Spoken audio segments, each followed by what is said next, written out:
o'clock. We're going to start this meeting. All the selectmen are present except for Selectman McCoy, who's dealing with some health issues.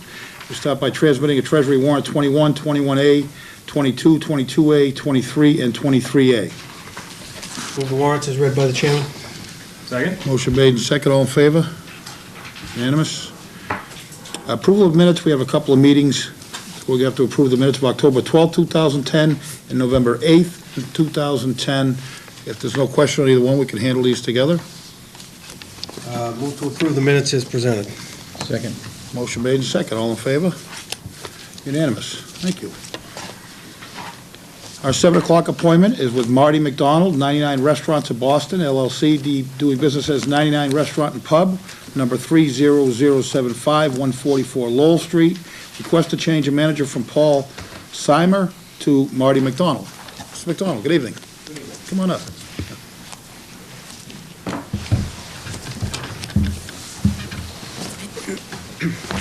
How you doing this evening? I'm doing well, thank you. Good. Floor is yours. Marty McDonald, I've worked with the 99 Restaurants for 19 years. Last 10 or so right around the communities in this area. I live in Andover with my wife and my 4-year-old daughter, and actually opened this restaurant 10 years ago with Mr. Swimer. And I'm just really excited to be here, and I've always enjoyed the community, and I worked in the Woburn 99 for many years and got a lot of Wilmington people before this 99 opened up. And so it's been great so far, and I'm excited, and I hope that you folks will approve me in. Very good. Questions, comments, or a motion from the board?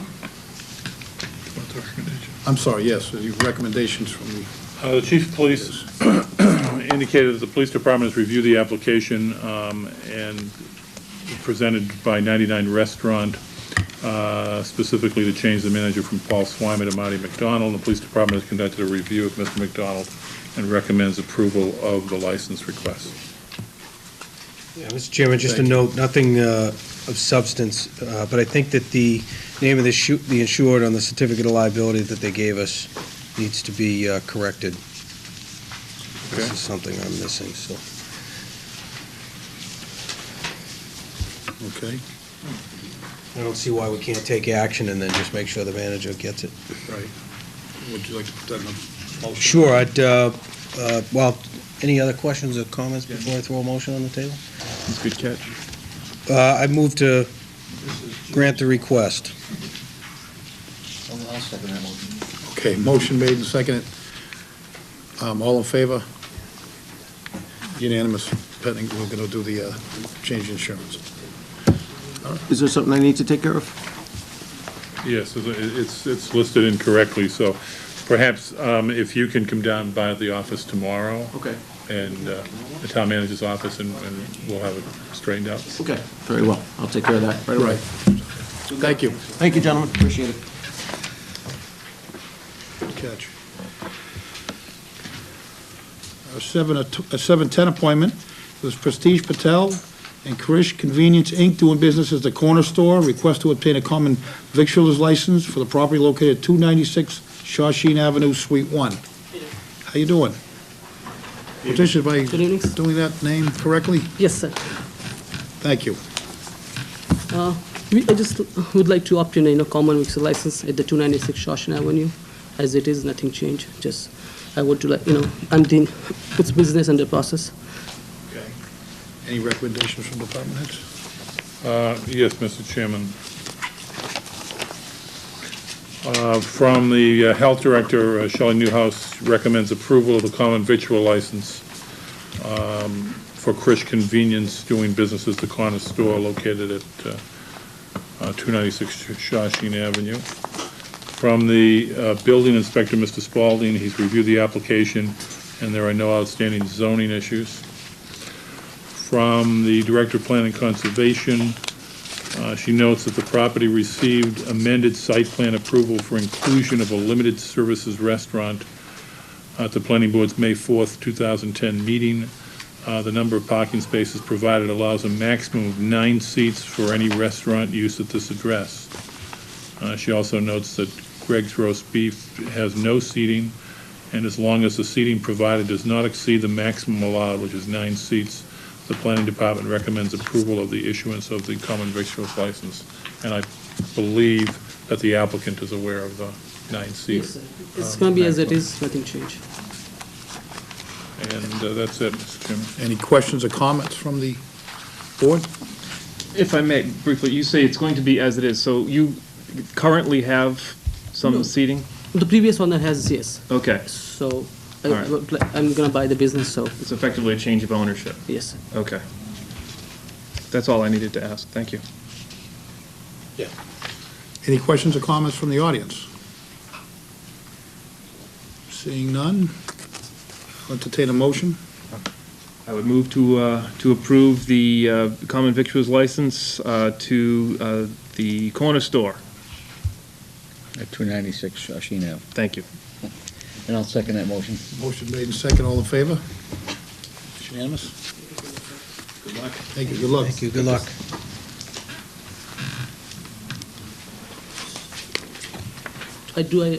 All the paperwork I can collect from the health department, like, do I have to receive anything? No, like, From us? yes. Yes, you'll receive a license in the mail from us. Yeah. Thank you so much.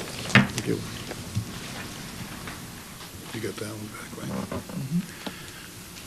7:15 was Paul Cardello and Ed Williams, and they would like to come and talk about the iPods for Wounded Veterans Project.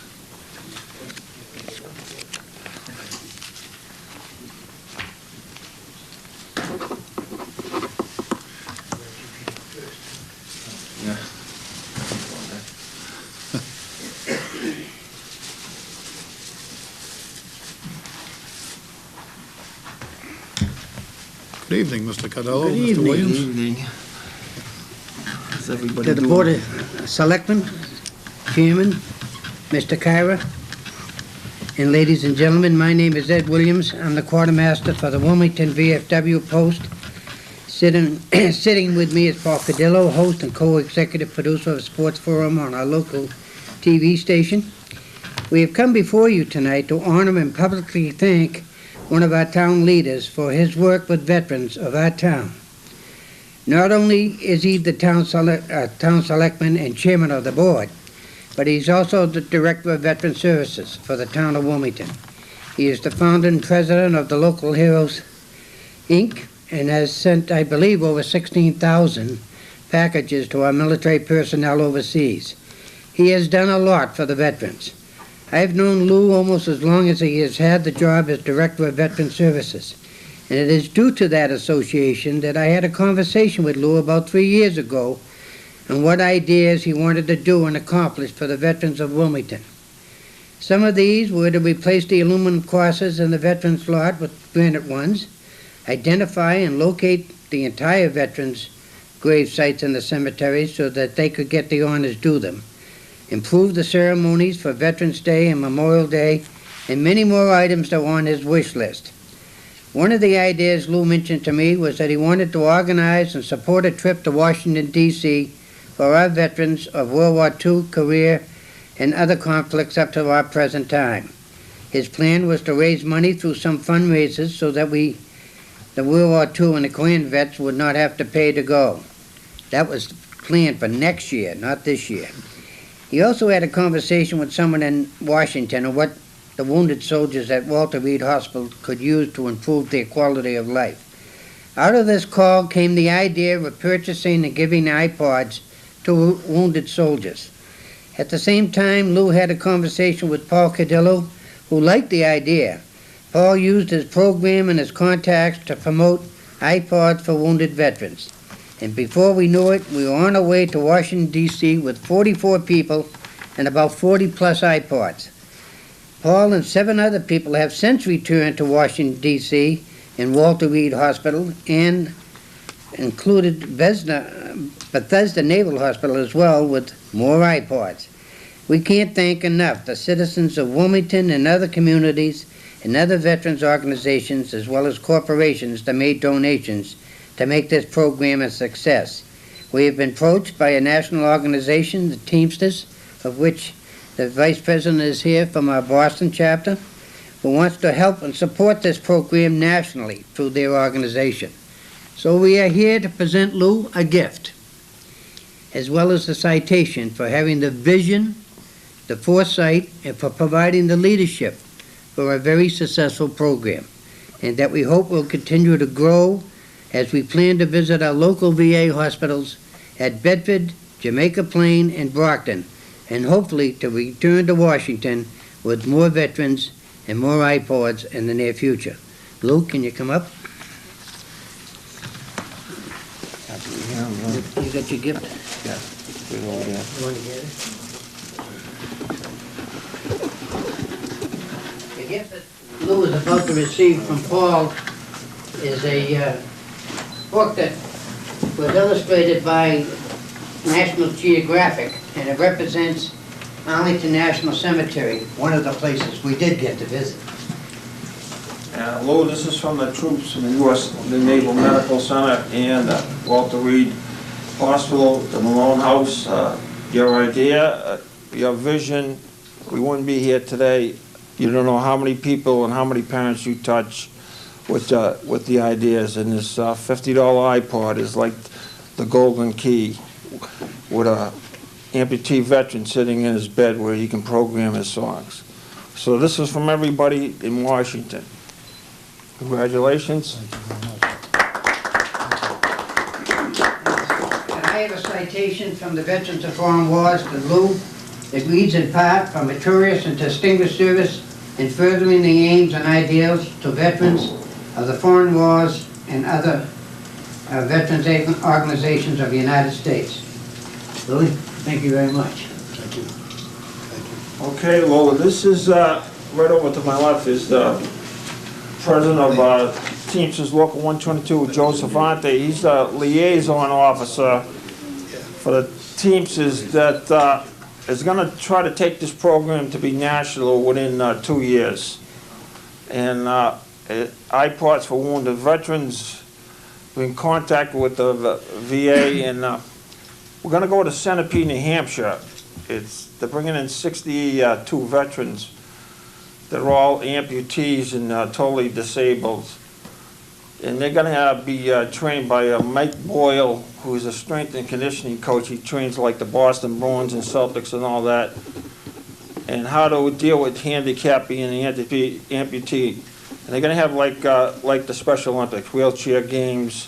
They're going to show them how to ski. They're going to show them all kinds of different things. So they want us to go up there. We're going to give some iPods, and they want to recognize Teamsters Local 170, who went out and got 350 magazines. They gave all the veterans there, and they're going to give us another 120 to go up to Centipede, New Hampshire. So, Lou, this is from the Teamsters. This is their logo, and this is for you. You started something, and Wayne and I have to go to Chicago for. Thank you. They want us to start iPods for wounded veterans on St. Patrick's Day. So we're going to Chicago. The Teamsters are going to send this here.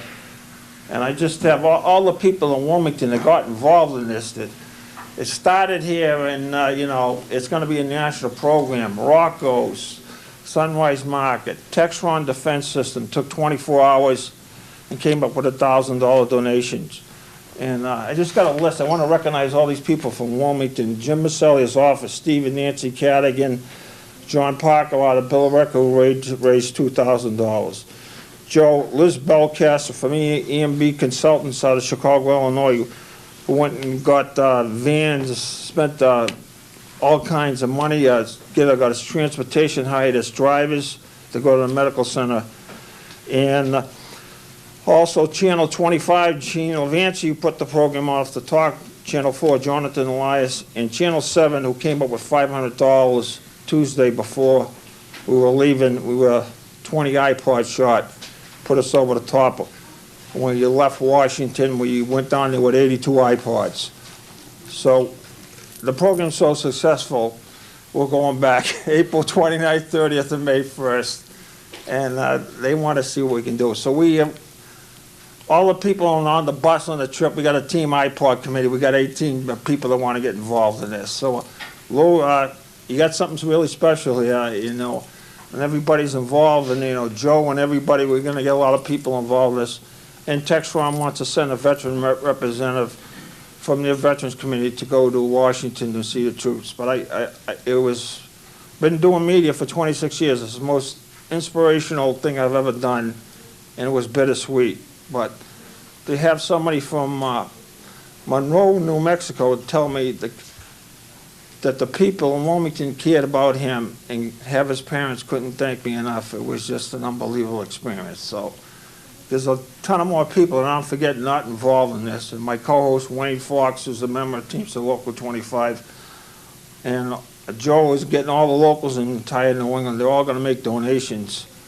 We're going to try to raise $9,000 to get to go back down and try to get 80 to 90 iPods. So to the people of Wilmington, you did it. That's all I can tell you. It's something special. You're involved in something special. And wherever this is going, you guys are the founding fathers, everybody in the entire community. So thank everybody from Wilmington. Thank you, Paul. Okay. When Mr. Newhouse was the chairman of the Board of Selectmen, he started doing this thing, bringing different organizations in around town, nonprofit organizations. Just a couple weeks ago, we had the new Women of Wilmington group in, and I thought that was a nice idea. So when Mr. Cadello and Mr. Williams approached the town manager about coming in tonight to talk about iPods for wounded veterans, I thought that's what they were going to talk about, and you did, and I appreciate all the kind words that you added in there. It's easy to have an idea, but it takes a lot of people to pull behind you and do the work. And Paul, you've done an amazing job with the Teamsters getting the funding, and Eddie at the VFW, and it's amazing in such a short amount of time how many wounded veterans you've touched, and I appreciate it. And I do appreciate all the kind words. But like Paul said, thank you to everybody that's contributed, and thank you for your kind words tonight. Any questions or comments, I guess, from the board? I think it's all been said so well. I don't want to take too much time, but I think that the board, as a member of the board, at least want to acknowledge the great job that was done by gentlemen that are here tonight and all the other Wilmington residents who were involved, whether they're members of the business community or residents in town. We never get tired of seeing success stories like this, and town of Wilmington is a very, very special place in that regard. We constantly have these types of efforts and community efforts, volunteer groups who do really terrific things, and this is just another example of that. So thank you for coming in, and thank you for recognizing Lou, certainly, and for recognizing the other residents of Wilmington who are involved. Thanks. As Mr. Newhouse said, to sum it up, it's hard to even add to it, other than yourself and the unions getting involved to support the veterans for the outstanding job that they do for the country. And it passes right down to actually the citizens and like this town getting it going, and the people behind it and support and giving the voluntary contributions that they need. But it's I think it goes out effort to everybody, and again, veterans are they just well needed, and they serve the country, and I think everything we can do to support is many words. Well, anything we can do for veterans, especially wounded veterans, isn't enough. So everything that we do is so incredible, and you guys deserve all the accolades that are being issued on you here. I wish we didn't have to have you doing what you're doing. Isn't that, it would be great if it wasn't necessary. Unfortunately, it's necessary, and so thank you, and please continue. And if we can help from this desk here, then reach out and let us know what we can do. And Lou, I know it's uncomfortable for you to get citations and pats on the back, but when it's deserved, it's deserved. So thank you for what you do and for your leadership as well. Thank you. And Joe, thanks for coming up tonight for the Teamsters. Thank you very much. Okay, our 7:25 is with Carol Hamilton, Director of Planning and Conservation, and she's going to come discuss the 93 Tri-Town Interchange Project.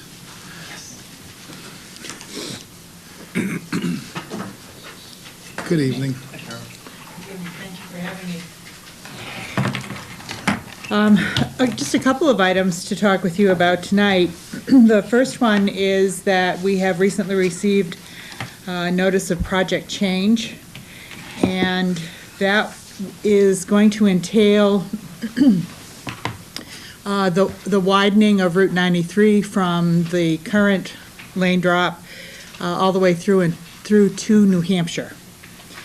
Right now, a waiver was issued, has been issued, I guess, for the last 10 or 15 years, to use the breakdown lane as a travel lane during peak hours. That was supposed to be a temporary solution. It's been fairly long-term, and there's a substantial amount of pressure to cease that waiver and to actually provide the fourth lane. So there will be a provision of a fourth lane, and it will be in the median strip now, so there won't be additional land takings. And it will go from the current lane drop all the way to New Hampshire. It will allow then the breakdown lane to be restored as a breakdown lane. We expect that the construction will occur in 3 different phases. It looks as though the proposal will include the interchange here in Wilmington and the widening to 495 as the first phase, then the widening 495 to Methuen as the second, and Methuen to New Hampshire as the third. And it will be a long time. This is not going to be a quick construction project. So we have, I think in your packet is a draft of a letter to support the change in the program, the project change. And that's to Mr. Frank Tremontosi at Mass Highway. That be the one to Secretary Bowles? I'm sorry, you are correct. It is the one, Secretary Bowles.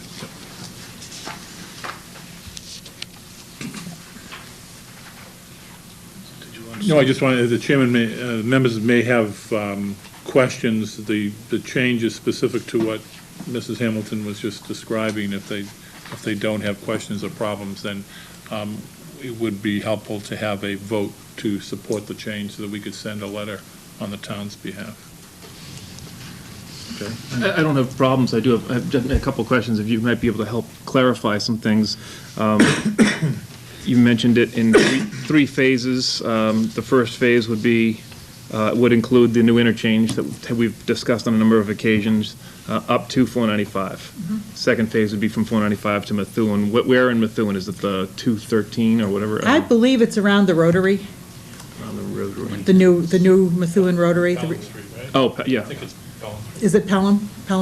Is it street or road? Street. Street, okay. And then from there, the third phase would be from that junction up to the New Hampshire border. You mentioned a long time. Can you put some timelines on what that is? I thought I saw in here 2017 for completion. That's what we hope is going to be the completion schedule for the interchange and the extension to 495. Okay, oh, to 495. Yep. Beyond that, I don't think anybody has even started a schedule for that. Oh, okay, I misread that. I thought the 2017 was the whole project. No. Okay. No. Interesting. Yeah. And I want to draw attention to some of the language in the letter that we're potentially going to vote on here, and I think it's important to specify, if I may, there's some language that said, we support the proposed project change, provided that there is no change in the construction schedule for the proposed new interchange to be located between Route 125 and Wilmington and Dascombe Road in Andover. In other words, this project change is a positive as far as I'm concerned, and hopefully my colleagues will agree, but we want to support the proposed change, especially in the context of staying focused on our interchange construction. We don't want the interchange to be pushed out 3, 4, 5 years because of planning related to the widening. Is that how we're stating this? Exactly. Okay. Exactly. And I'm glad we included that language, so thank you very much. No, I think that does it. All right, any other questions, comments, or a motion on this letter to Secretary Bowles? I move that we support the project change as outlined by the planning director, and request the chairman to send the enclosed letters. I'll second the motion. Motion made and seconded. All in favor? Unanimous? May I ask questions unrelated to that vote? I wanted to get through the vote, but just sort of while we have Carol here. As I was looking through some of the project change language, I happened to notice, where is it? I highlighted it.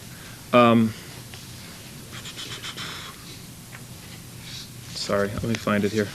Oh, significant, the proposed changes, some of the changes, some of the effects of these changes that they're proposing are with regards to an increase in the amount of impervious surface. This language is foreign to me, so I'm kind of new to this stuff. So is part of what you and your colleagues from the various communities are involved in evaluating what the increased now amount of asphalt will have on the environment? And how does that go, how do you go about doing that? That is considered as part of the environmental impact statement, and it certainly is one of the major factors that will be looked at is the increase in impervious area out there. As you know, there are a lot of wetlands in that stretch along Route 93, so that will force additional water off the what might be infiltrating along the roadway now. The median strip will contain more pavement than it currently does. So the median strip will be narrowed. It will contain the extra lane for the widening. So that will be the impervious area. In addition, though, the impact of additional impervious area will be looked at as far as the development program for the area that will be potentially opened up by the new interchange. So that too will be studied. We've been involved for most of I guess close to a year now, in a group of folks, it's an interagency group that is drafting the scope of the environmental impact statement. It's representatives of all of the federal, state, and state agencies that are involved in this impact statement. So there's EPA, DEP, Mass Highway, Federal Highway, Army Corps of Engineers, and we've been discussing a number of impacts in this area, one of which you may not be aware of is being studied with this project is the impact of salt, road salt, on the water in local communities. I think the town has already been contacted through the water department. They've been taking samples at Brown's Crossing, but they'll also go all the way up the stretch of 93 there. That's something that is a fairly recent addition to the environmental impact studies. But they're also going to look at endangered species, all of the normal things, the runoff, additional impervious area, impact of development on the land as well as on the highway itself. Carol, on the median strip going up, is that going to be just going north? Is they going to add a lane coming south also? I believe it's both sides of the highway. Both sides. Yep. So it'll be north and south. Yeah. Let's see, yes, because the fourth lane starts in Wilmington going, yep. Yeah. So I am so used to concentrating on the northbound lane that I forget about the south sometimes. I just figured this way the people understand it, not just going, like, the interpretation is like we're stressing all the time, going north, but there is going to be some. There's traffic coming Right, south, coming too. south, okay.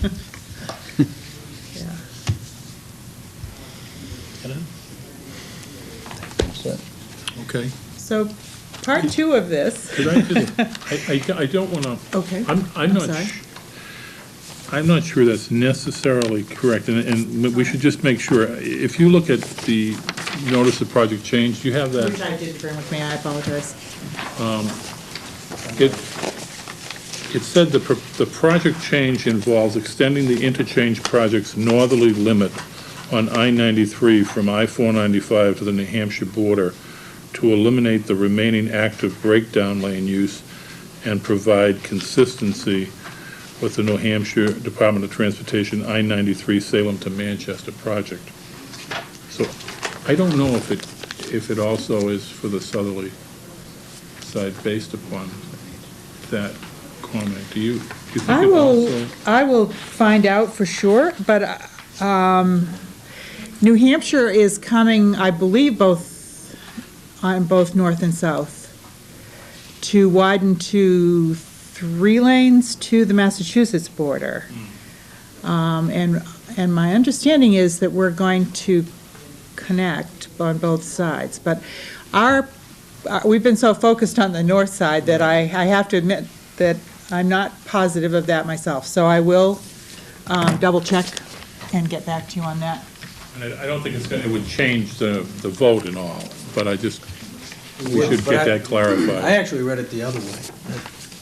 Really? Yeah. Project's northerly limit on I-93 from I-495. So I thought of it just as geographically what the northerly limit was, not a Yeah, direction. I think- But certainly, Right, it could be. I think that's Yeah, what it is certainly, as well. cards read, whatever it is, and we could use that information Well, we too. have but- lawyers. Well, yeah. Not for this form, it says in 25 words or less. So. That's right. Yeah, if we could get that clarification, but I Glad don't to. think it changes anything in terms of where we're coming from. Yeah. Show off. It does say both Both directions. directions on page 5. That's That certainly makes sense. That's what I thought, Good. but just to be sure. Very good. That's why we have the press here. Read all this stuff. That's right. And the second part of this is that probably a month and a half ago, the Federal Secretary of Transportation, LaHood, met with the Wilmington Task Force at Pfizer, and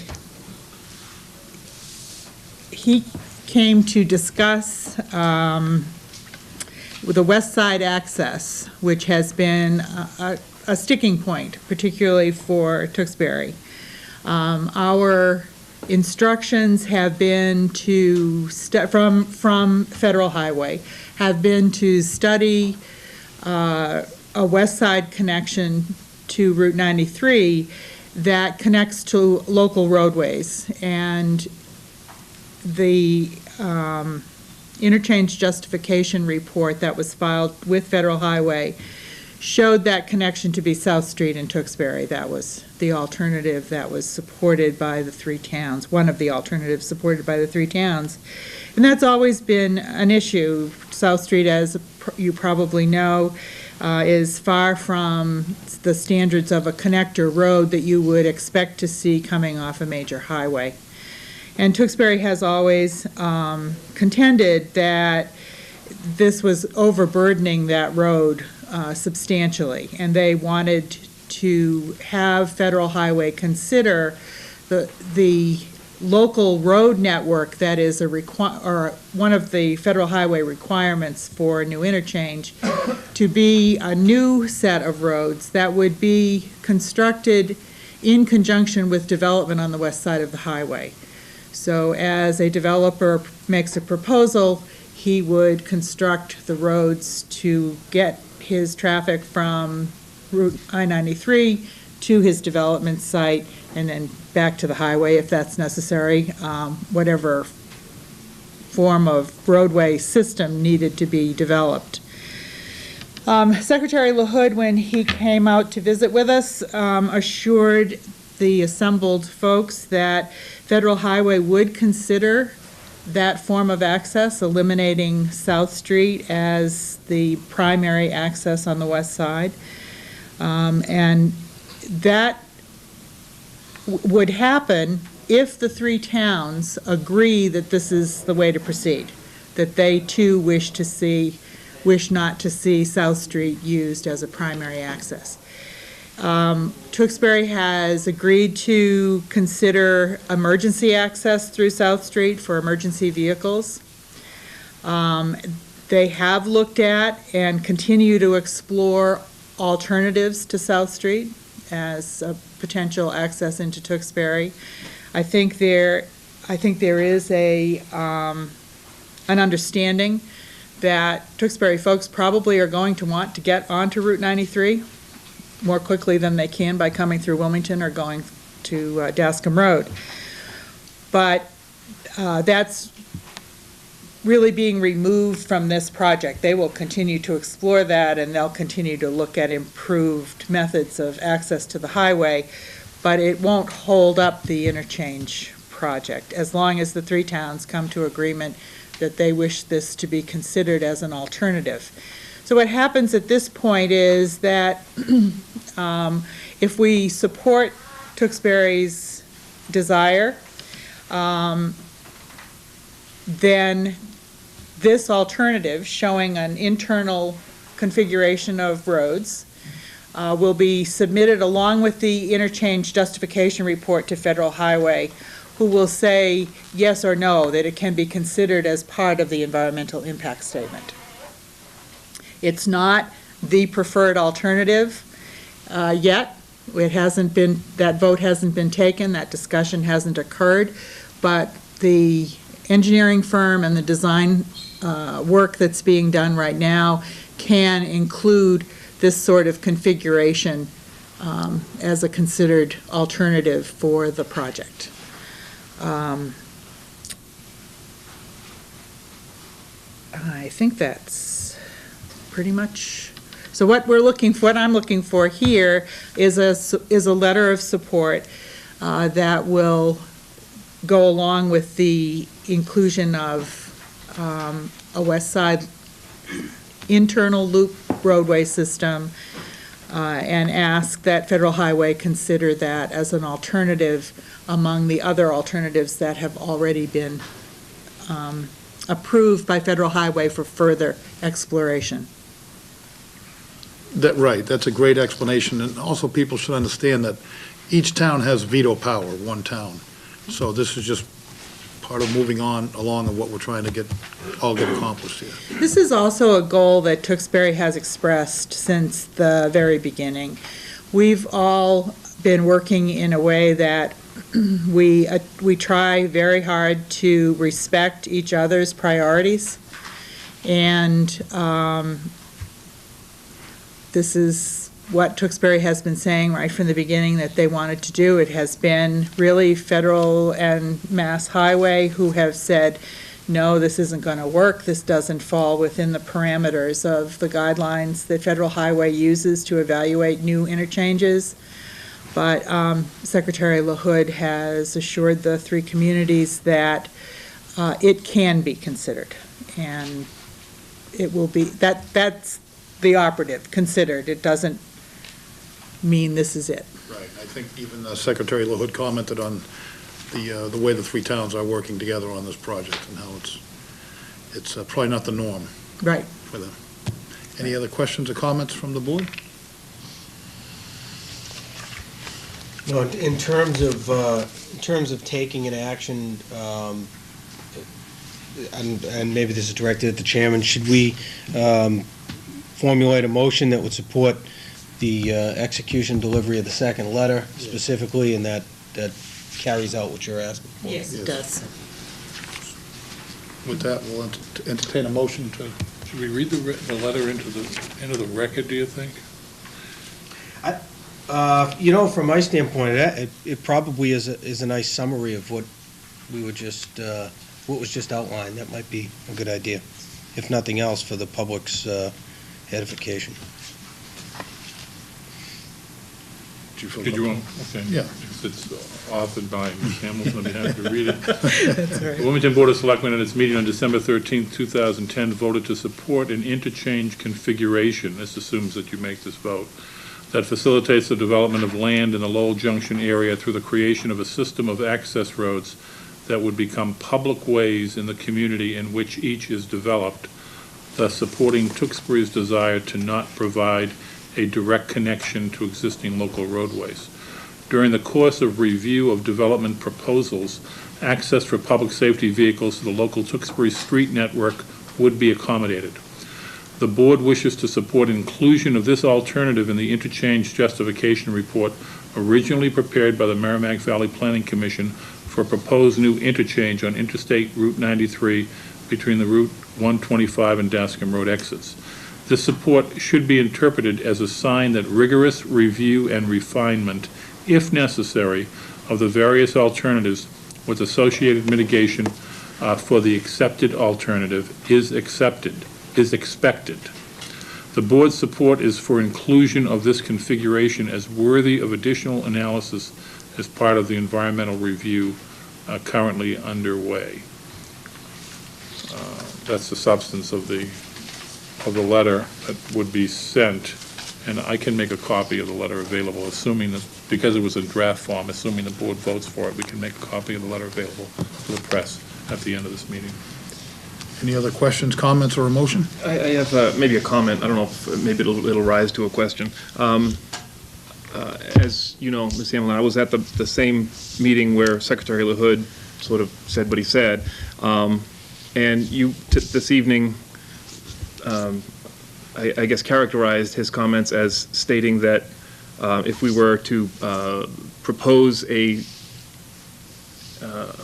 configuration that accommodated all three towns that didn't have a direct connection to the west side, to South Street, that they would strongly consider it, or something to that effect. And I think I had sort of, as a liaison from the Board of Selectmen to the I-93 task force, I had reported to my colleagues and to the town that I think maybe I misreported it, so I wanted to sort of hash it out with you a little bit here. I had reported that it was that it was more than strongly consider. I think I had kind of alluded to the fact that, and even as I state it now, I remember it being pretty matter-of-factly that it was something to the effect of, you guys come to an agreement on a proposal, we're not going to stand in your way. We'll make this happen for you. And that was that kind of language that he shared with us, and I remember a lot of heads looking around at each other like, did we just hear what we think we just heard? So I guess I want to ask you if I either misheard it, or do you have documents that have sort of qualified his comments since that time, or did you interpret it differently than I? I think you did hear a very strong support from Secretary LaHood. We've been struggling with exactly what he did commit to since that time. All the three towns have been, representatives of the three towns have been struggling with it a little bit, as well as Mass Highway and Federal Highway. I don't think Secretary LaHood talked about the IJR at all in the conversation that he had in Andover that day. But it appears that the vehicle for having this considered is back through the IJR. So it's an amendment to that document that gets this proposal on the table. And he very clearly said if the three towns support this, Federal Highway will consider it. I think folks heard Federal Highway will do it. And I'm getting a little bit of a not quite so heavy-handed approach as we've moved forward with the discussions, which is why the comment in the letter is a little more tempered than perhaps we came away with. And maybe that's prudent. I suspect it is prudent to take that position and that posture as we go forward. He's a politician, so you know. And there have been some changes internally at Federal Highway. The person who was the Massachusetts division head has been returned to Washington, D.C. She is no longer the person that we're dealing with. And I think there's perhaps a sense that folks don't want to come at this with carrying a big bat, that they want to be a little more asking rather than telling. Okay. So that's the approach that I adopted with the letter, certainly not to undercut what you heard. You certainly heard what you heard. Okay. Thank you. I appreciate the clarification. I do. Any other questions, comments, or a motion from the board? I would move that we approve the language of this letter as written and, I guess, send it to Mr. Tremontosi, Chief Engineer at Mass DOT. Second? Motion made and second, all in favor? It's unanimous? Thank you. Thank you very much. I appreciate this. Have a good night.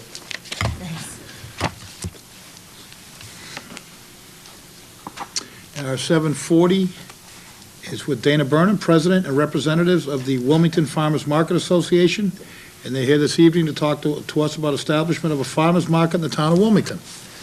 Good evening. Good evening.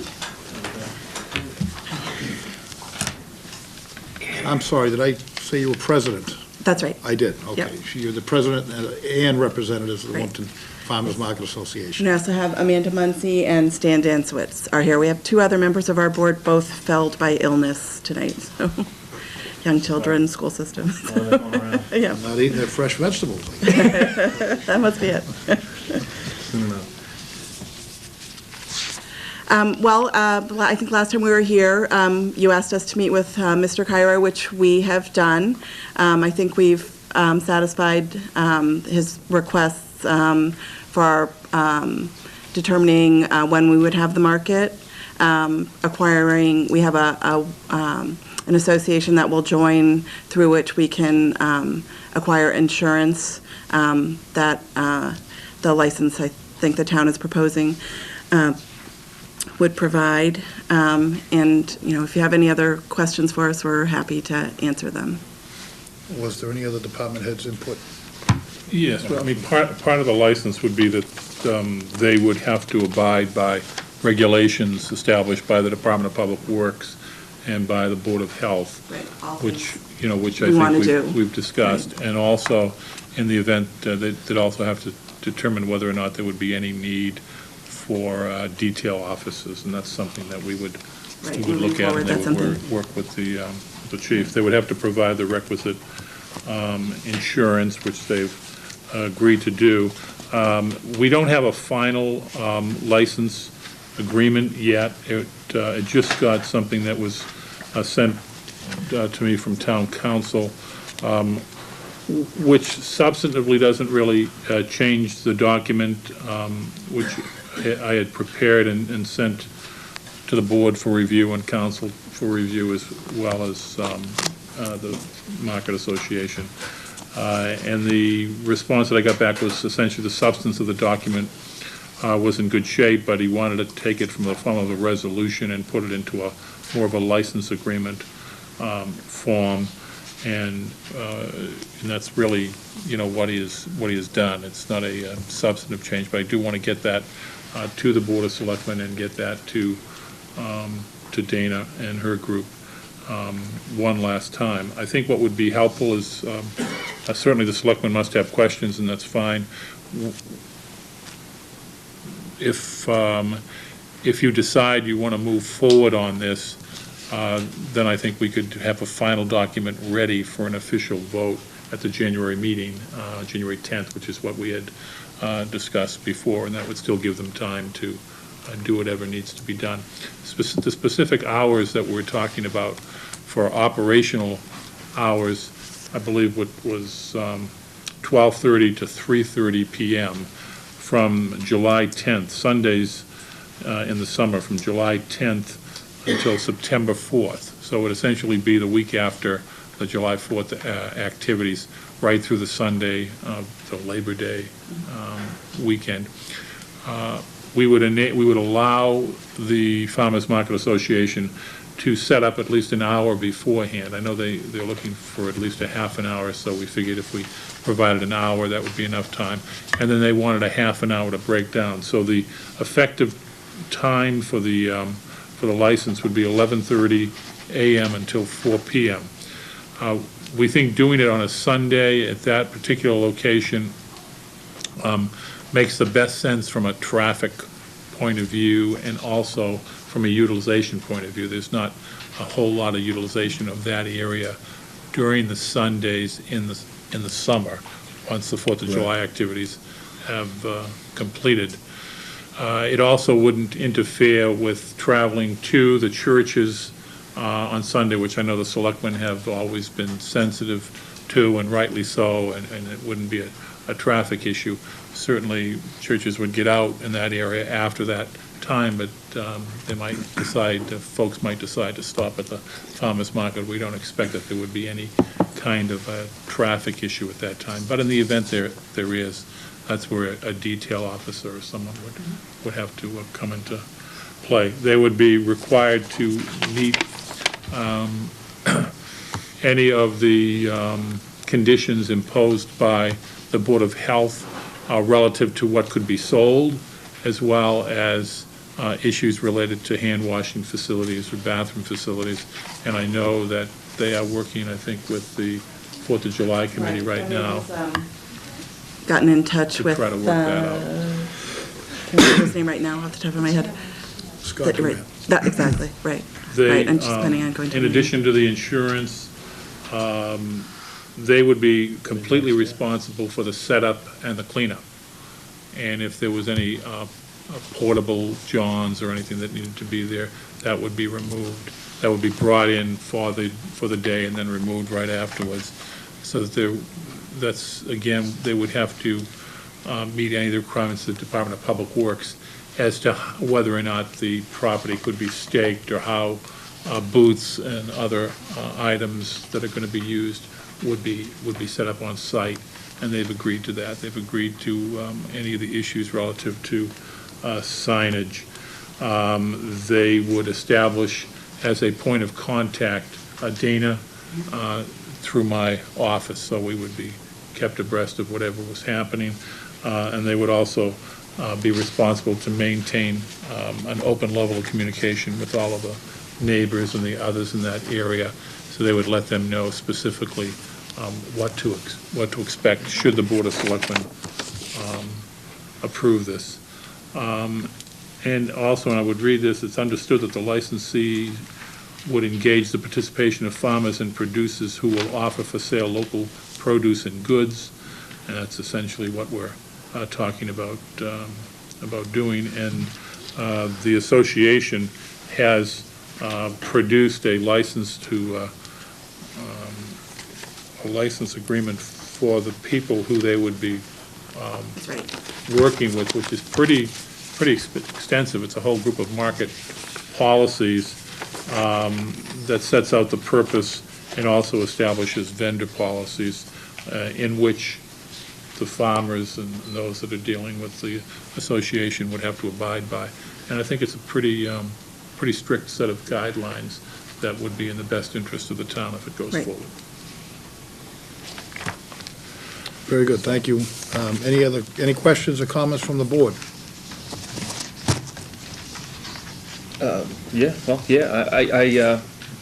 Mr. Kyra just said a phrase that was important, and I'll restate it, and that I believe this is going to be in the best interest of the population of the people of Wilmington. I think, I went through this prior to coming this evening, and the document that I suspect your organization put it together, the market policies, Right. is pretty comprehensive, and you've dotted all the i's, and, well, you've dotted all the i's you could think of and crossed all the t's that you could think of, it seems apparent.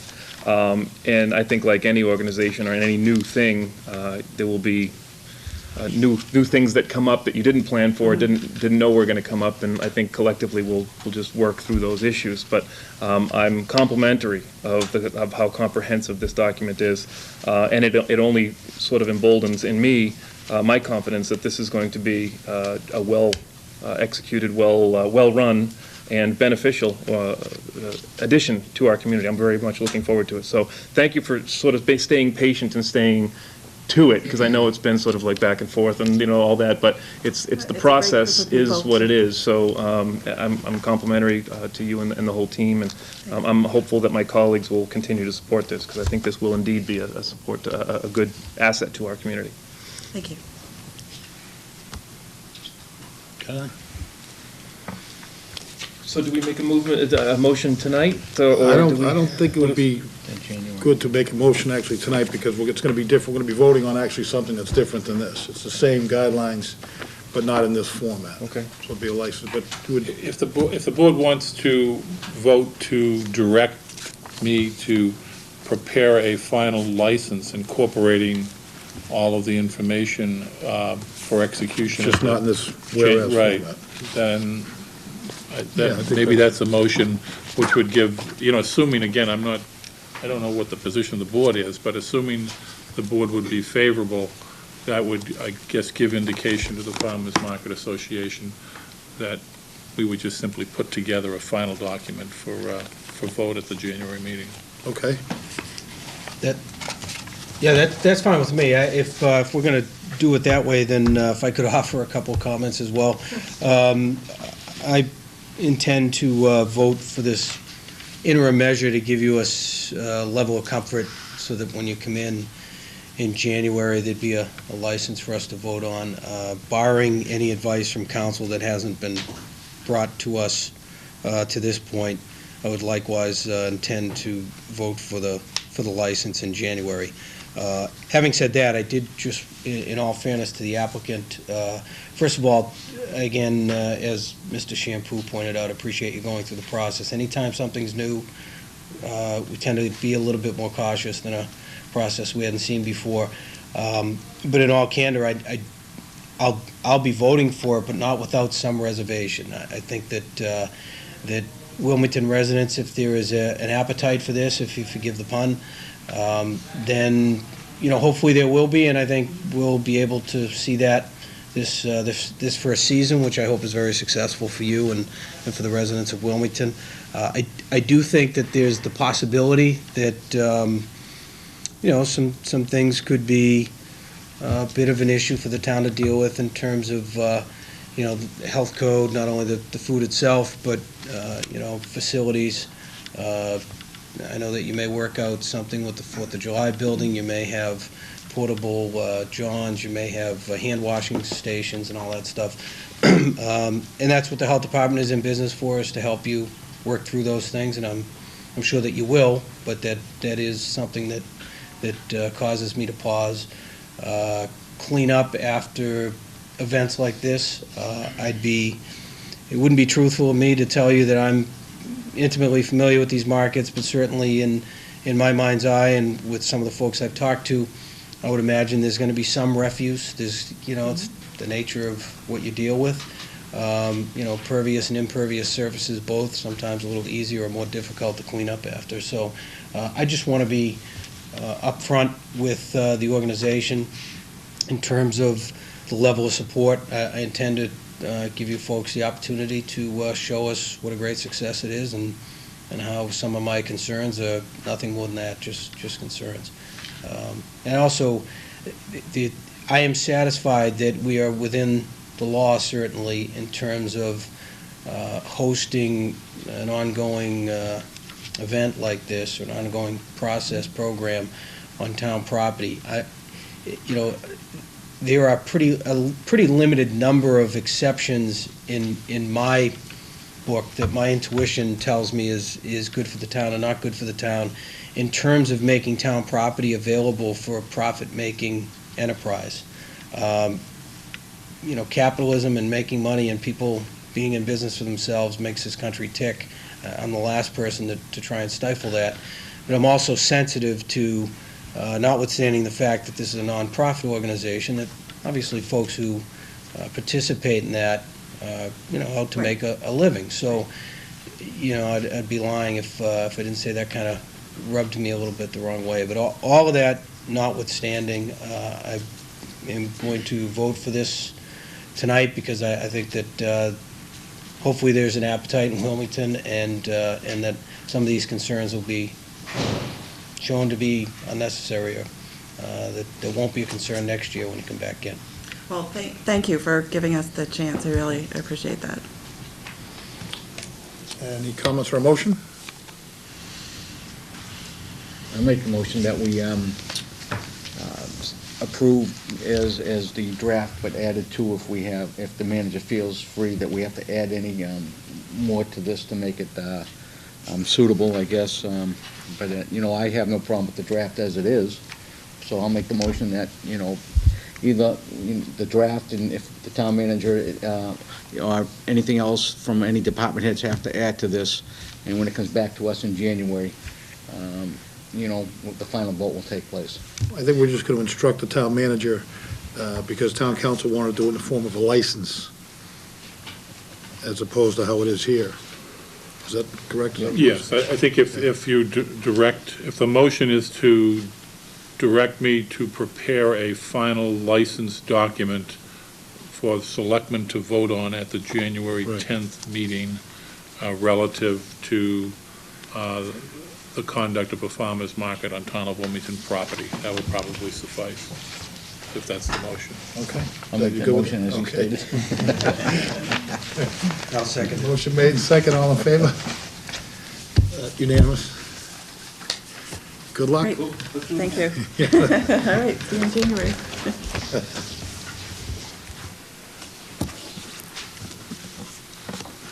Okay, communications. Mr. Chairman, we have a letter from Mary Pachetti, the Director of Capital Planning for the Massachusetts School Building Authority, that was addressed to Superintendent Benton regarding the project manager approval for the Wilmington High School project. As you know, we're required to procure the services of an owner's project manager for the Wilmington High School project, which is currently going through the feasibility study stage. And the school building committee recommended that the town hire the firm of Jocelyn Lesser and Associates, Inc. out of Watertown to serve as the owner's project manager for this particular project. The authority reviewed the information, the authority being the Massachusetts School Building Authority, reviewed all of the information that we sent in, the supporting documents for this choice, and they were familiar with Jocelyn Lesser, who works on a number of different school-related projects through the MSBA, and they agreed to the town's selection. And matter of fact, we did not have to go into a meeting to specifically justify the choice. They accepted it based upon their knowledge of this firm, as well as the information that we provided in support of hiring Jocelyn Lesser. For the board's information, although many of you were involved at the time, Jocelyn Lesser Associates was the project manager that the town used for the middle school and the public safety building. At that time, the MSBA didn't have a requirement on school buildings that project managers were used. That's something that's since changed over the years through the Inspector General's office. But the town was a little ahead of the curve in that we did decide to use one. And in fact, their familiarity with the town of Wilmington and their good track record certainly helped them in being selected in a very competitive environment this year. The board also has a letter from Kathleen Craven, the Executive Director of the School Building Authority, voting to invite the town into the Green Repair Program regarding the Shawshene Elementary School window replacement project. You had seen a similar letter before. This is a follow-up to that, indicating that we do have some local match. We do have local funding that we've provided to them, and they would be essentially matching the funding through a 50% grant relative to the project for the window replacement over at the Shawshene Elementary School. So that's certainly good news for the town. Wanted to advise the board, as I do every year, once we receive our notification of free cash approval, what that is. We received the certification letter from Gerard Perry, the Director of Accounts for the Massachusetts Department of Revenue, indicating that there is a certification for the amount of available funds or free cash as of July 1st, 2010 for the town of Wilmington in its general fund at a level of $6,684,088. So that number is $6,684,088. This is very good news, I think, for the town. We're coming off a very good year and where we've been extremely conservative in our initial approach to revenues as well as in terms of dealing with expenditures, such that we're seeing a major increase over the certification amount back on July 1 of 2009, which was $4,821,738. So we're seeing about a 39% increase, and this was something that we are deliberately looked at, as the board knows and as the board has supported, in order to put us into a favorable climate as we move forward, hopefully with a high school project and other important capital initiatives. So I think this is very substantial news for the town. Very good news. Also, in way of good news, I wanted to share with you a letter that was received by Michael Woods, the Superintendent of Wilmington Water and Sewer Department, regarding the Water Conservation Grant Project, notifying him that 25 of 47 proposals that were received would be funded this year in the Water Conservation Grant Program, and one of those is the Wilmington Water Conservation Proposal, which will be awarded a grant in an amount not to exceed $20,100. Again, this was something that came across my desk, and I had contacted Mike and thought it made sense to look at it, fill out the grant application, and we did, and this will enable us to fund the town's leak detection program, which we would normally be funding anyways through the Water Department budget. Now this funding will be made available to us through this grant program instead. So that again is a positive thing for the Water Department, and good work by Mr. Woods and his staff. We have a letter from Carolyn Harris, the chairman of the Historical Commission, regarding the acquisition of the Richardson Estate. She writes on behalf of the Wilmington Historical Commission to request that the board include an article on the warrant for the next town meeting that is scheduled for Saturday, April 30th, 2011. The article would request the town vote to acquire the property known as the Richardson Estate, which is located at 280 Woburn Street, consisting of a parcel of 5.7 acres of land, a house and barn, all listed on the National Register of Historic Places and left as a bequest to the town of Wilmington by the late Winifred Richardson.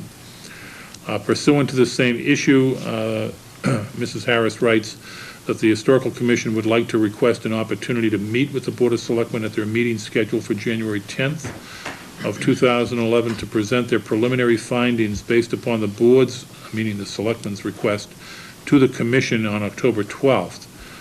The Historical Commission at that time was asked to assess community support for the acquisition and to make recommendations and suggestions as to possible uses for this property that would satisfy the requirement of the bequest that the property be used for educational and recreational purposes to benefit the citizens of the town of Wilmington. I would add passive recreational purposes. It was very specific there.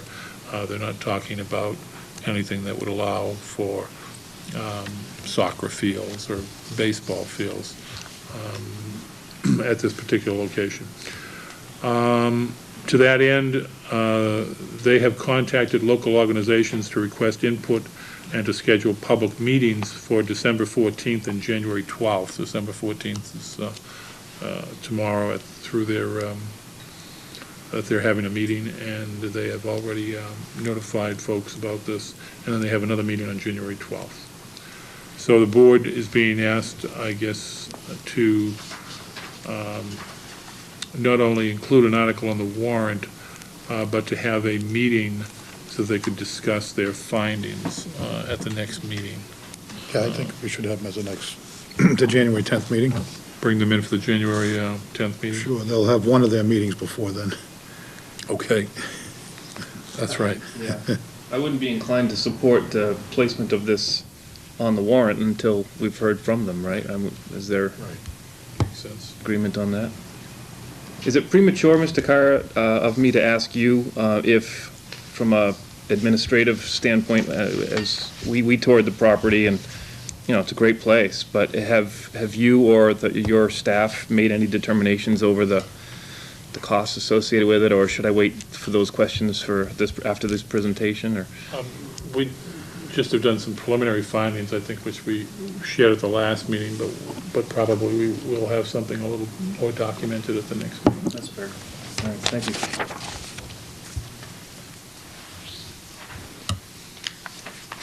A notification has been received from Thomas Gibson, the chairman of the Middlesex County Retirement Board, notifying the town of the election of James M. Gookin as the 5th member of the County Retirement Board, pursuant to all the applicable provisions of the general law. We also have correspondence from Jane Labossiere at Verizon Fios regarding some changes in channels and programming, which all of the subscribers to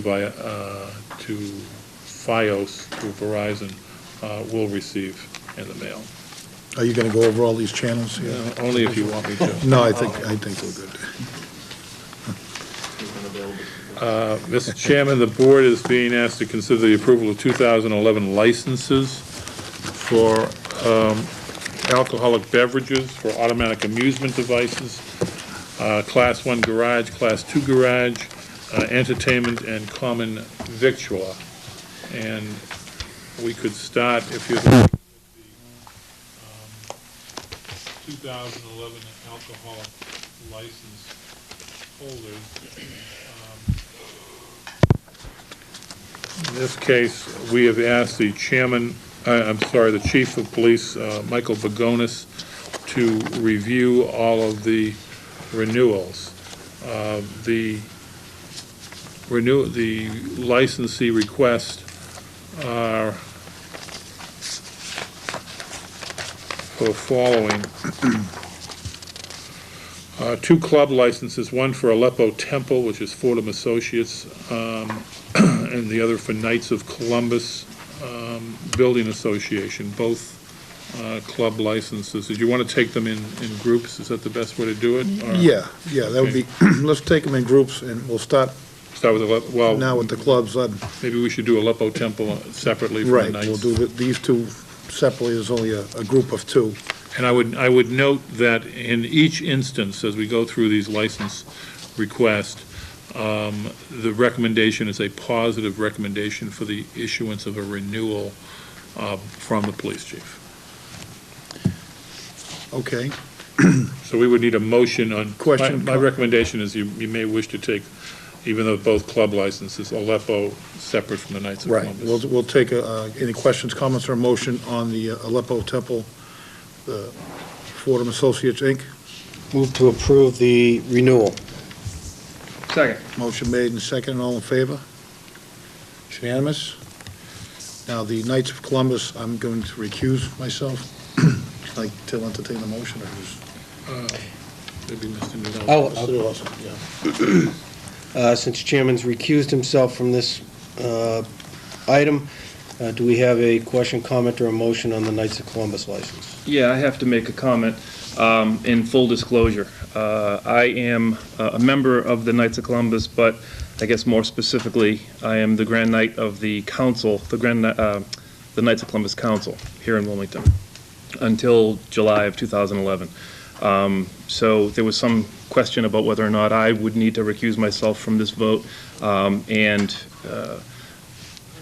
we had some conversation, town council had made some advice, I explained what my role is. The Knights of Columbus is split into 2 organizations. There's the council and there's the 4982 Building Association. The 4982 Building Association runs the operations of the building, including the bar. My role as Grand Knight of the council does not have any oversight over the operations of the Building Association. As Grand Knight, I sit as an ex officio member of the Building Association, but effectively I serve as a liaison, a communication person between the 2 organizations. I take 0 remuneration. I nor any of my family have any financial interest or stake in the operation of the 4982 Building Association. Given the circumstances of Selectman McCoy and Selectman Semaglia not able to vote on this evening, given that the license has been granted by the Board of Selectmen for decades with no conflict, and after discussing this with Town Council, it was determined that with full disclosure that I've just given, I am able to participate in this vote, but I did want to put that onto the table. Okay, we just ask for the record to reflect all that. Have a motion to add on to it? You guys are lucky I can vote on this. Right. So why don't you lob out a motion for us? I'll make a motion that we approve the license for the Knights of Columbus at the 112 Middlesex Ave. I'll second it. Made and seconded, anything further? All in favor? 3 in favor, 1 abstention. Thank you. Mr. Chairman, we have 5 package store licenses, all seeking renewal. They are Colonial Park Liquors at 35 Lowell Street, Eastgate Liquor Store, doing business as 211 Lowell Street Corporation, 211 Lowell Street. Mystic Liquors, Inc., doing business as Wilmington Plaza Wine and Spirits at 258 Main Street, ShopRite Liquors, Inc. at 381 Middlesex Avenue, and Robert P. McCann, Jr., doing business as Main Street Liquors at 335 Main Street. If the board is so inclined, I would recommend that they also add the Sunday hours on the license so that there be no confusion that the license is from, it starts at noon, is that right? But noon to 6 p.m. There was some confusion as to whether or not the licensee could go further. They can only go further if they come to the Board of Selectmen and ask for it. Otherwise, the standard license is from 12 to 6. And I would recommend that that be included in this motion. I move that the package store licenses outlined by the manager be renewed under the limitations outlined by the manager. Motion made and second, all in favor? It's unanimous. We have the following restaurant licenses, all seeking renewal. Focaccia Restaurant, Michael's Place, Rocco's Restaurant, Royal Dynasty, 99 Restaurants, A&C Stone, which is Golden Ginger Restaurant, and Pepper Dining, which is Chili's Grill and Bar, all looking to have their restaurant alcohol license renewed. And the police chief, who said all the Police chief is recommended and in favor of all. questions, comments, or motion? Question, I know that last limitation relative to the package stores is based on the changes, the fairly new changes here with the ABCC and how they're doing business. No similar changes with the package, with the restaurants, right? Okay. I'd move to grant the renewals as outlined by the manager. Second? Motion made and second, all in favor? It's unanimous. And we just note for the record that Casa di Fiore did not submit a renewal application. As you know, they have sold their property to Grace Chapel, who will be moving into that location shortly. I believe they're hoping to be in there in April of this year. Mr. Carey, may I ask, pardon my ignorance, we have 5 package store licenses that are available to the community. Is that, so we've sort of, there's a limit to the number, correct? Based upon population, yes. Is there a limit to the number of restaurant all alcohol licenses that can be granted? There is, but we haven't reached that. I think that we could have as many as 17 or something like that. Okay, So interesting. There's no limit. Thank you. We are looking for the board's action on an automatic amusement device license being requested by Allegheny Inc., doing business as Santa Maria Pizza at 362 Middlesex Avenue. They're looking for 3 automatic amusement devices this year, and we have asked the police chief to review, and it's a favorable recommendation from the police chief. Questions, comments, or motion?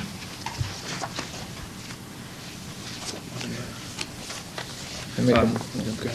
I make a motion that we grant the license and the license for the 3 machines to be at 362 Middlesex Ave, Santa Maria. Okay, we have a motion. Second? Second. And all those in favor? Unanimous? The board is being asked to consider renewing the Class 1 licenses for Bill Doobie Hyundai, the Doobie Auto Group, Inc., and Semino Automotive, Inc., which is Cornerstone Automotive and Cornerstone Mitsubishi. Questions, comments, or motion on the Class 1 garage licenses? I'll move to grant the Class 1 garage license to Doobie Auto Group, doing business as Bill Doobie Hyundai, and Semino Automotive, doing business as Cornerstone Automotive. Second? Motion made and second. All in favor? Unanimous?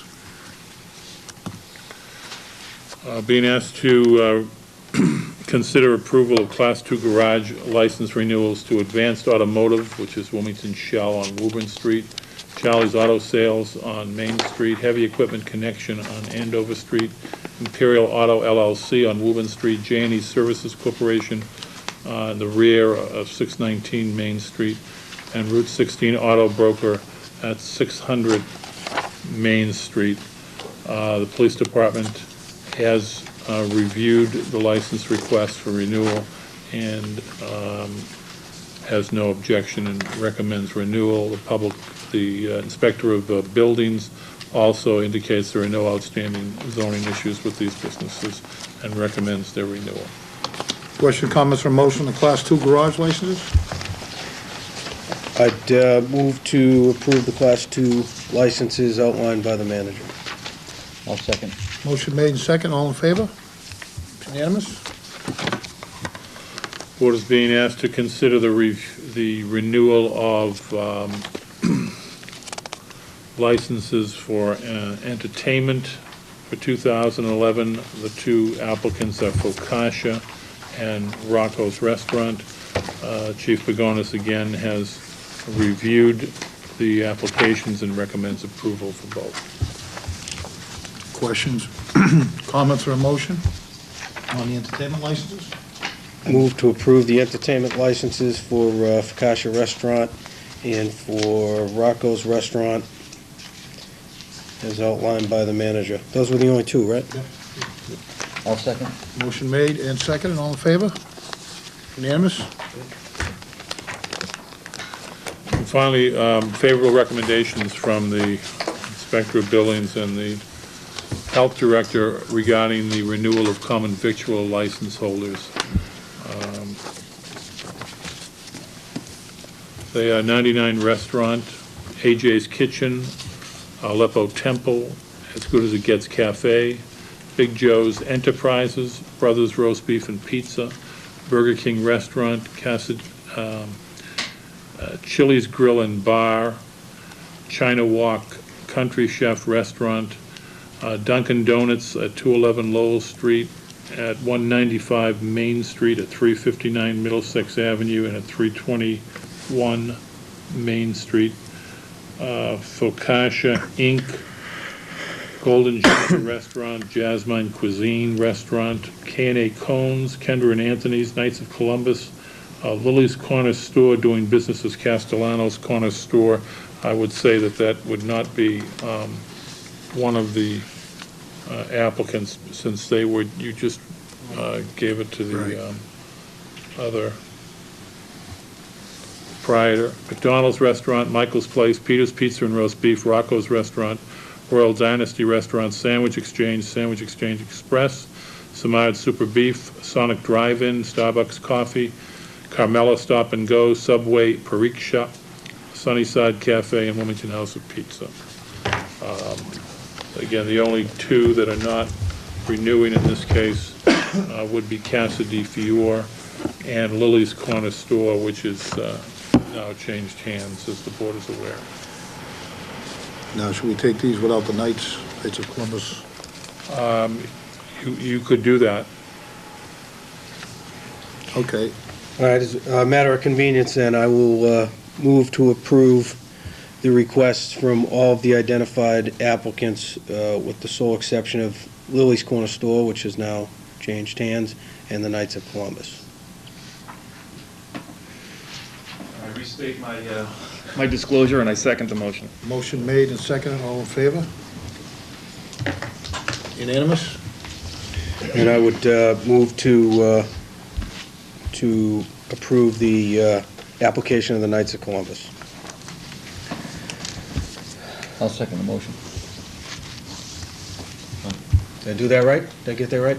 I left them off the list the first time, right? Yeah. Okay. All right, then I'm going to recuse. Okay, all in favor? Thank you. That's why the pregnant pause. We're all looking at you. Three in favor, one abstention. That concludes the licensing before the board, Mr. Chairman, and the regular business before the board at this time. Thank you. Public comments? Seeing none, new business or committee reports? None here tonight, Mr. Chairman.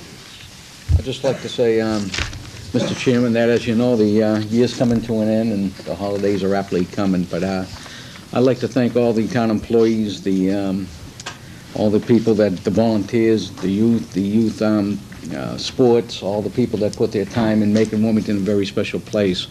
All the volunteers for the cancer research and the time that they put in raising funds and always making an outstanding year and always getting to the top.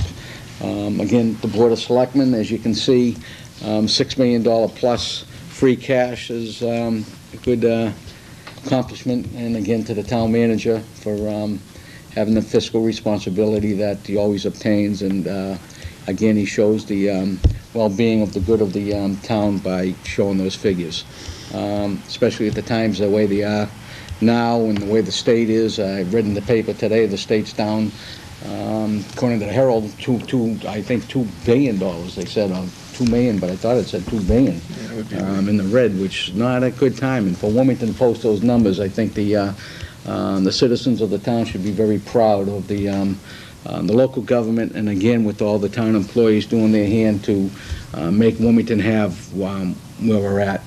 And again, I'd just like to thank my family to yours. I'm very happy, very merry, and a very prosperous and healthy New Year's. And hopefully we can keep on trend for the upcoming year.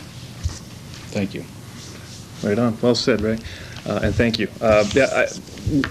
Everything was well said. I want to say that I had the opportunity to go out and brave the marginal cold at the Christmas tree lighting a couple weeks ago, and I know Mr. Cairo was there, and Santa came in on our fire engine, which was awesome. So it was a great event, and again, it shows what Wilmington's about. It was a sense of community. It all went off without a hitch. The kids had a super time. So kudos for all those that were involved in putting that together. And to the community for coming out. And I echo your sentiments. Thank you to all the folks here at Town Hall that work so hard every day, all year long. It's easy for us to get up here and do our little shtick and take all the credit, but it's the real rubber hits the road here at Town Hall and at the various departments around town. So thank you to everybody that does all the hard work, and Merry Christmas and Happy New Year, and we'll see you in a couple weeks. What they said. I think they said all that. Important dates. Mr. Chairman, December 21st is a school building committee meeting. In the event that anybody is interested, it's at the high school library. It will begin at 7 p.m. We'll be collecting the Christmas trees at curbside between January 3rd and January 14th. If you would leave them at curbside, we will pick them up and cart them away for you. The Houndon Tavern will be having an open house on January 9th from 2 to 4 p.m., and the board's next meeting is January 10th at 7 p.m. And if I may, Mr. Chairman, there certainly has been a lot of good news over the past year. You got more for us? I do, beginning with the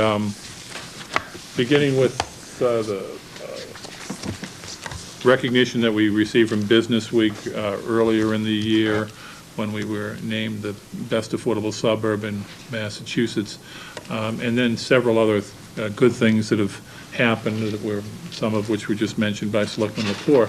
But we also just received a letter today. I received a letter from Jeff Beckwith, the Executive Director of the Massachusetts Municipal Association, and it reads in part, "Dear Mr. Kyra, congratulations. I am writing with great pleasure to inform you that the MMA has selected Wilmington to be a recipient of the Kenneth E. Pickard Municipal Innovation Award.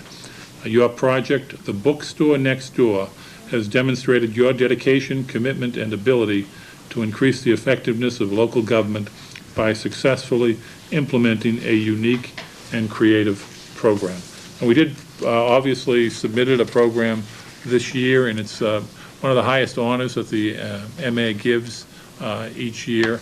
It is presented at the January conference. They typically pick 3 communities who have demonstrated in a particular area of government innovation, and this is something that we're all pretty proud of.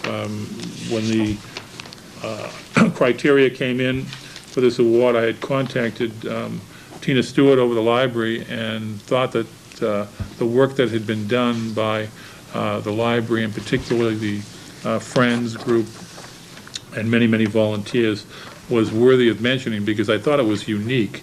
And we did submit an application that showcases this unique publicly owned bookstore. The Bookstore Next Door, if you're not aware of it, is literally right next door to the library and provides affordable, gently used books and library materials to all residents, the proceeds of which are used to enhance library services. It's staffed and operated by volunteers, and we believe it's the only standalone municipal library affiliated bookstore in the Commonwealth. And we submitted a great deal of information to support our program, and I'm pleased to recognize all of those that are involved, particularly, of course, the director, Tina Stewart, and most especially the members of the bookstore committee, the managers of that, all volunteer hours, Robert Hayes and Karen Campbell, and members of that committee, Sharon Wynn, Jan Ellis, Carmel Sarich, and Peggy Kane. They and everybody else who volunteers at that program should be commended. And I think, once again, it's a feather in the cap for the folks who live and work here in the town of Wilmington, and we'll only be too pleased to receive this award on January 22nd at the Mass Municipal Association Conference. And that's it. Yeah, thank you, and kudos to Mrs. Stewart and her staff and everybody involved with that whole program. Entertain a motion to end. I'll make a motion that we adjourn. Then we'll go sign all this stuff. And I'll second that motion. Motion made, second. All in favor? Unanimous? Merry Christmas. Do you want to sign in here, or do you?